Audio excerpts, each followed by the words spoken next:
When I think about the counselor, I think about all the things that we have questions for, right? Many of us have questions about our lives, our situations, marriages, our jobs, our employment, our children, and so forth. When I think about that, and you say, hey, who can I talk to? Why not the counselor? The counselor is here. He's here for you. So call the counselor. 10 to 2, the counselor.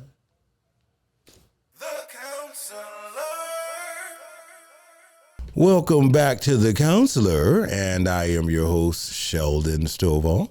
All right, so we are continuing our conversation on body image. And more importantly, we're going to start discussing more about eating disorders. We're going to talk about some symptoms and things that you might have to look out for. And of course, if any of this subject matter is something that might be concerning to you, or someone you know, remember you can always pick up the phone. You can call the number that's scrolling on the screen. You can email me at promo@thecounselor.live, or you can slide up in my DMs.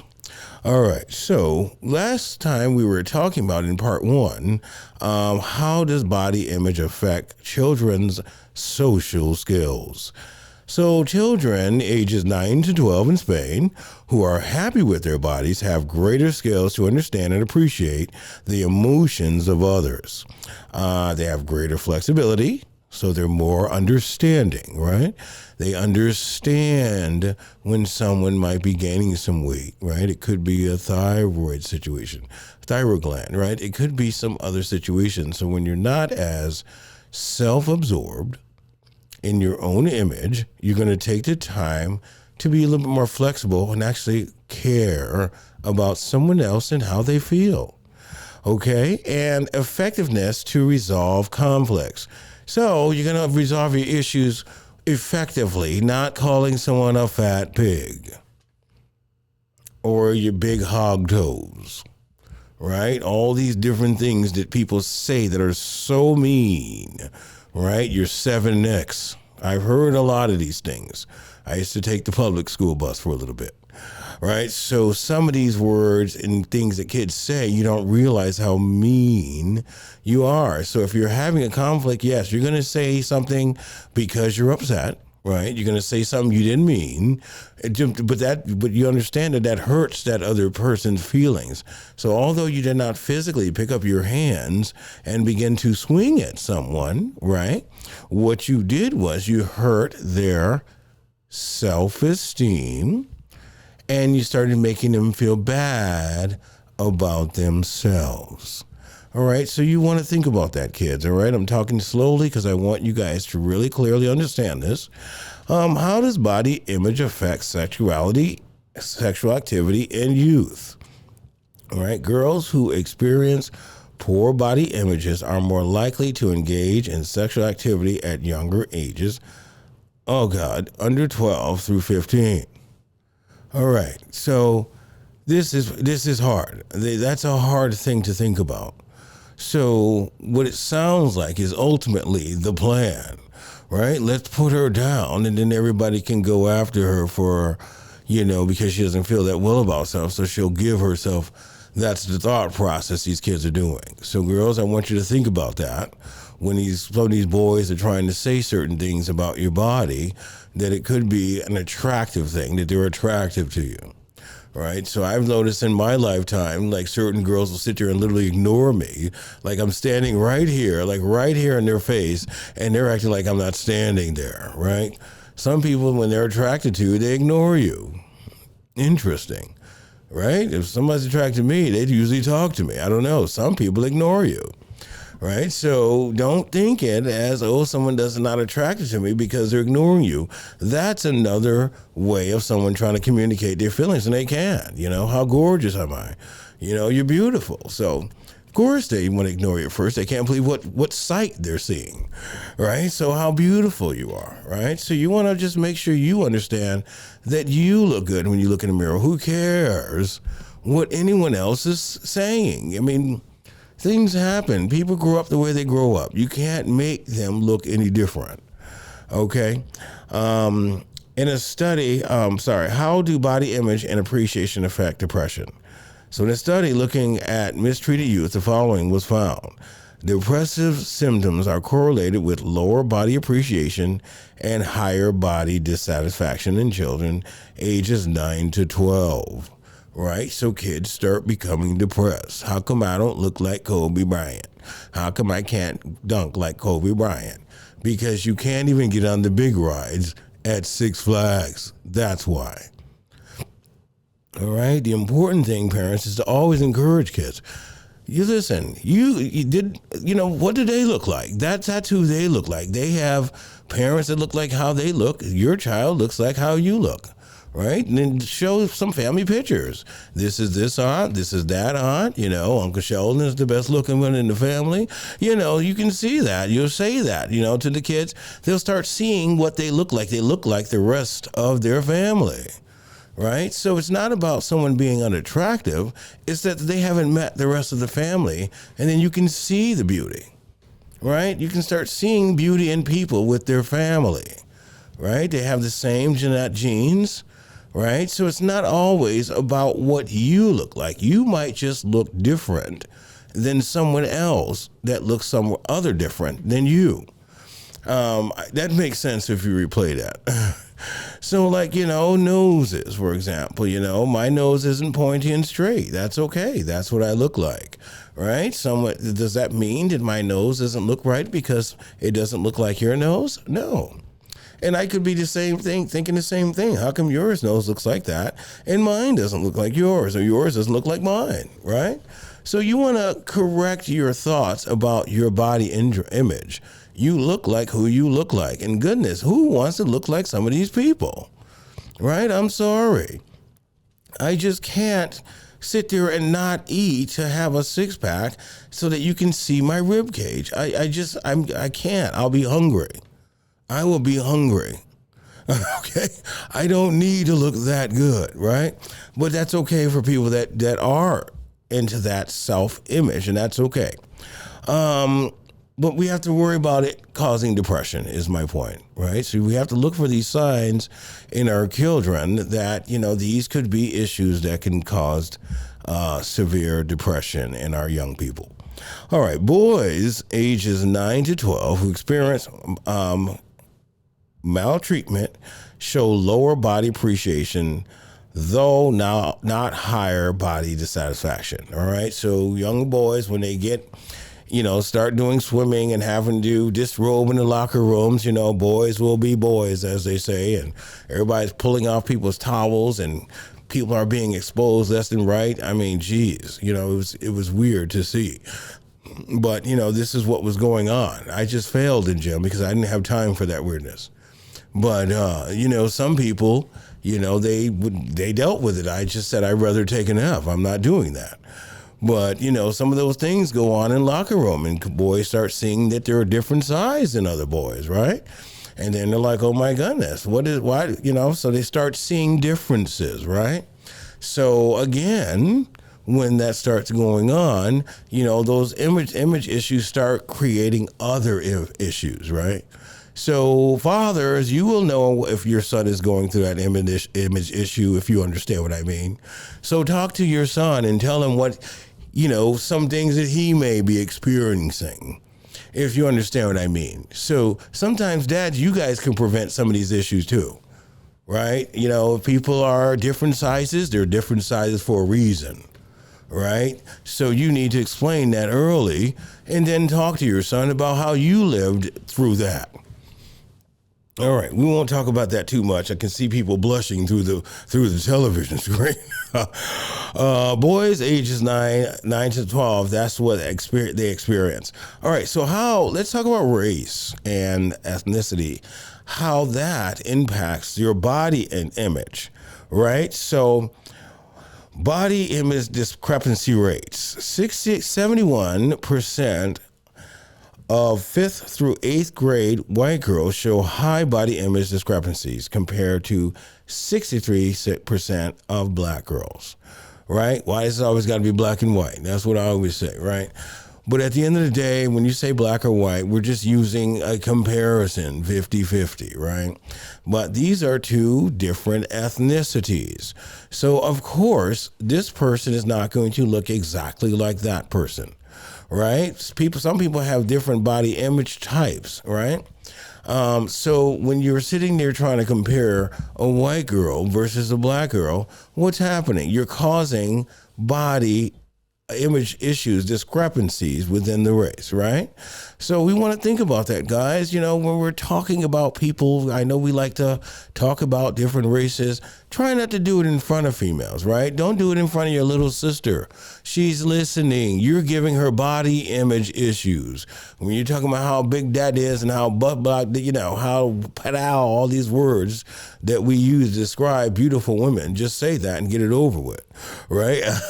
But when we're doing all that, you have to remember, if you have a young daughter sitting there, she's hearing that. She's hearing in her head what you guys approve of versus what somebody else does.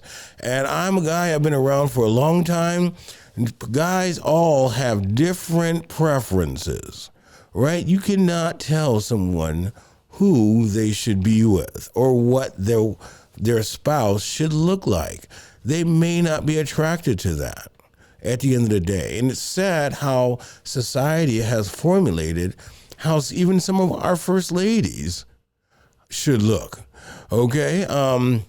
I haven't really seen many pictures of the new first lady, but Michelle Obama, I was flicking through pages. I was like, this woman is beautiful, right? Everything just looks so good on her, right? I was just like, wow, Barack, she's a beautiful woman. I was so proud of her to be our first lady. But she was very modest in her apparel. She was sweet as I don't know what. Her children dressed modestly. Her mom dressed modestly. It was a beautiful first family to see.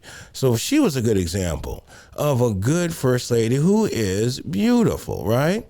And it's not just the outer beauty, but she was beautiful on the inside, right? And a lot of you, when people call you ugly, they're not seeing the beauty from within, because sometimes beauty's reflection to the world may not be exactly what other people think it should look like, right? Some of us who love flowers, I like roses only because I had a rose bush and I didn't realize I had to cut roses pretty much every day. So I had roses all around my house. So when people come in, they're like, oh, you like roses? I'm like, yes. Right? But I started liking different color roses. Everyone doesn't have to like the same thing. So every one of you, I want you to look at yourself like a rose, a tulip, a flower, right? Everyone is unique. Every flower is different. Some have freckles. Some have nice curly hair. Some have nice straight hair. You have to understand that everyone is beautiful. All right, so we're still talking about eating disorders, but we wanted to talk about some of the stats, right? Purging. Okay, so for those of you who don't understand what that means, look it up. Google it. Purging. Right? Black teenagers are 50% more likely to purge than their white peers are. All right? So that's something else. It's graphic to mention, but look it up. All right? Ask Siri. Siri, what is purging? All right? That's unnecessary, right? You don't have to let your food go and not let your food digest. You need that food for nutrients. You need that food, right? You need it to make you stronger. As you're growing, you get all the nutrients you need, right? So you need to eat. It doesn't need to go in the toilet or in bottles and put under the bed. Look, by the way, if I see one more of those shows like that, come on, right? That's doing too much. All right, so gender microaggressions, and we've been hearing this term quite a bit now, especially if you've gone through graduate studies, right? Black women who experience gendered racial microaggressions tend to have a poorer body image, be more likely to equate self-worth with their appearance, right? Kids, stop calling people names. Stop telling people they have nappy hair. Stop telling people they have stringy hair. Stop telling people their hair smells like wet dog. These are mean things to say. old wise man once said, if you don't have anything nice to say, don't say anything at all. All right? So this goes with body image. This goes with eating disorders. You're going to see why. And I want you guys to understand that you don't want to be responsible for someone wanting to hurt themselves because you have an opinion that you like to express. Because ultimately, at the end of the day, it's only your opinion.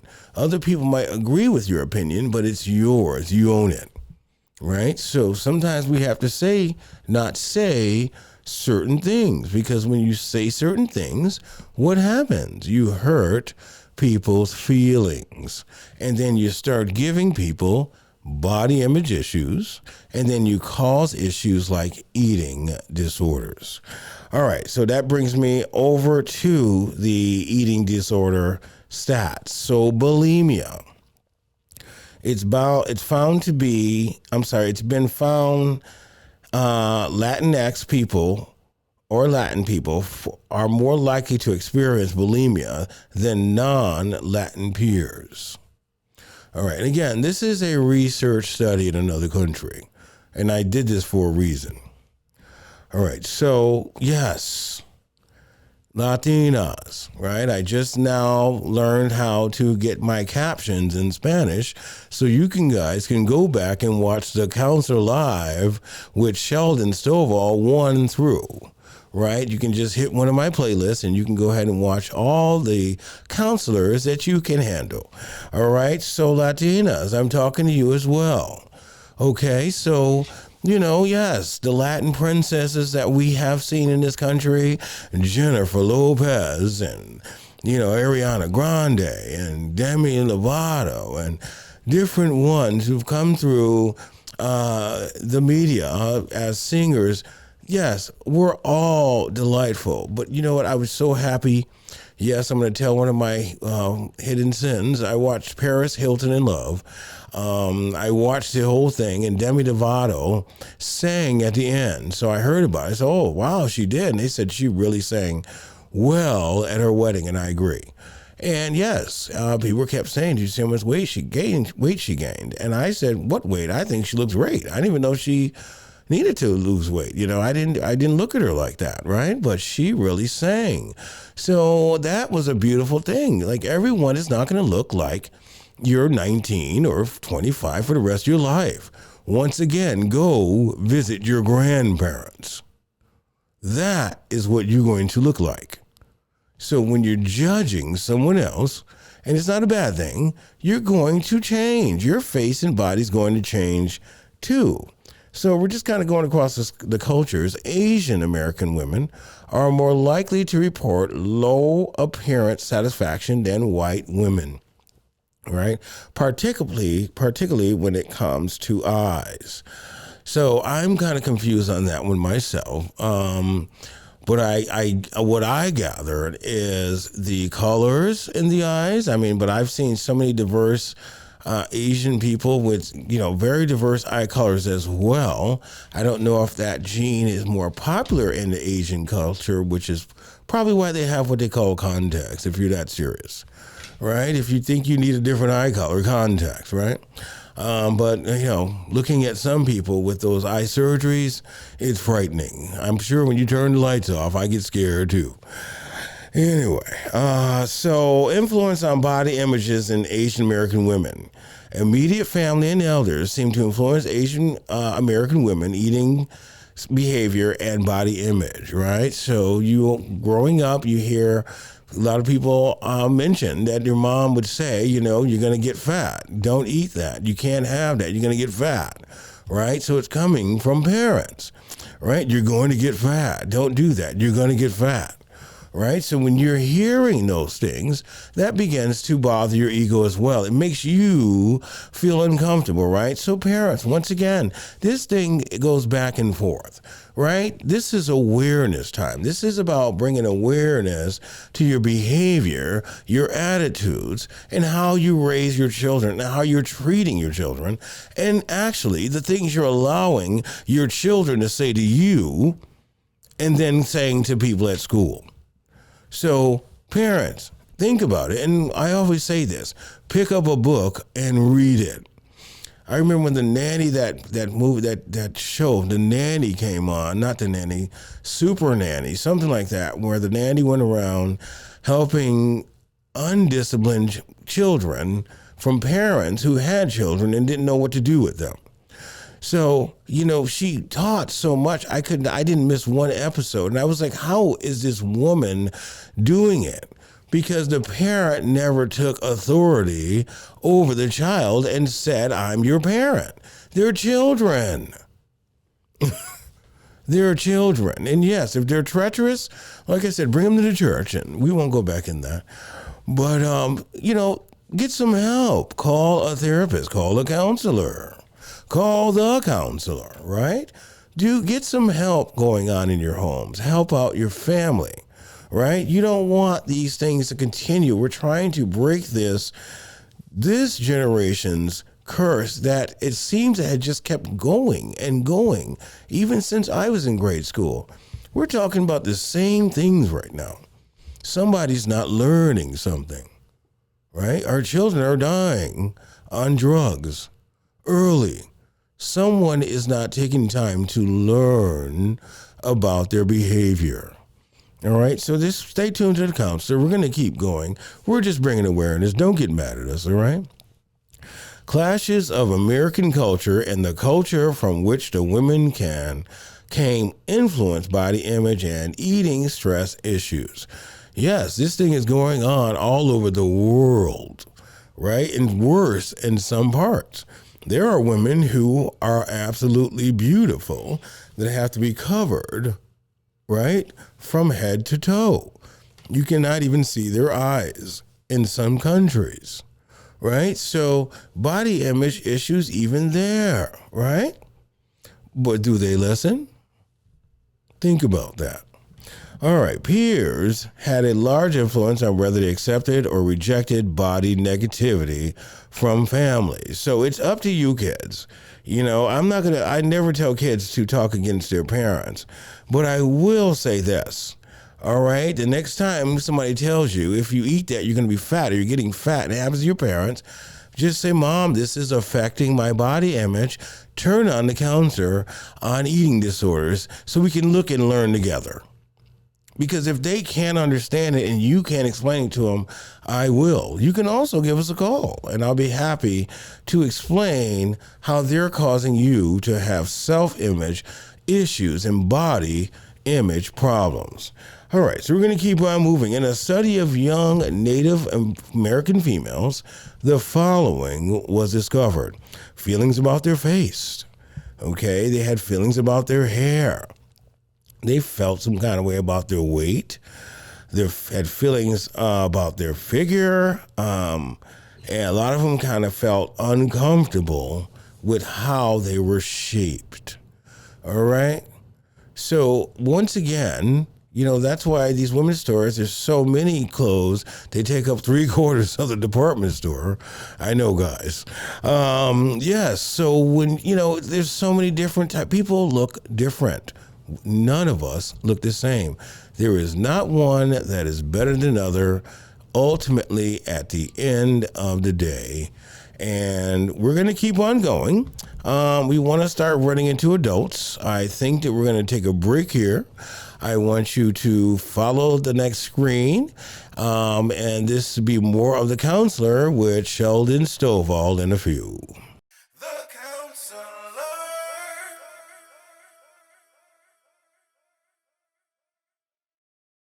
When I think about the counselor, I think about all the things that we have questions for, right? Many of us have questions about our lives, our situations, marriages, our jobs, our employment, our children, and so forth. When I think about that, and you say, hey, who can I talk to? Why not the counselor? The counselor is here. He's here for you. So call the counselor.